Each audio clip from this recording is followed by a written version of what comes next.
30 مہینے میں 2 سال دودھ پلانے کی مدت ہے، یعنی 24 مہینے دودھ پلانے کی مدت ہے۔ اب 30 میں سے 24 نکال دو تو کتنے بچتے ہیں؟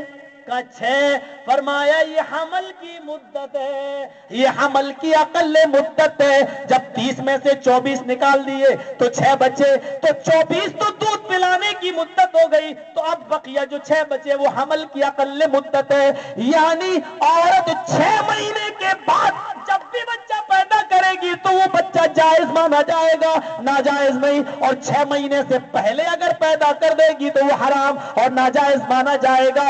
اور اس عورت نے 6 مہینے کے بعد بچہ پیدا کیا ہے، لہذا 6 مہینے کے بعد بچہ جو پیدا ہوا ہے یہ بچہ جائز ہے۔ حضرت عثمان فوراً علی کو گلے لگاتے ہیں اور منبر پر کھڑے ہو کر اعلان کرتے ہیں اگر آج علی نہ ہوتا تو عثمان قاتل ہو جاتے، اگر آج علی نہ ہوتا تو عثمان ایک عورت کی جان لے لیے ہوتے، یعنی قتل کا اور رجم کا حکم صادر فرما دیا تھا۔ میرے بھائیوں، عثمان غنی اپنی بات واپس لے رہے ہیں۔ طوافوں میں یقیناً گرد کعبہ گھومتے ہوں گے، لبوں سے حجر اسود کو کبھی تو چومتے ہوں گے، فرشتے تم سے کہہ کر خوشی سے جھومتے ہوں گے، فرشتے تم سے کہہ کر خوشی سے جھومتے ہوں گے، تمہیں فردوس کی یہ حسن آرائی مبارک ہو۔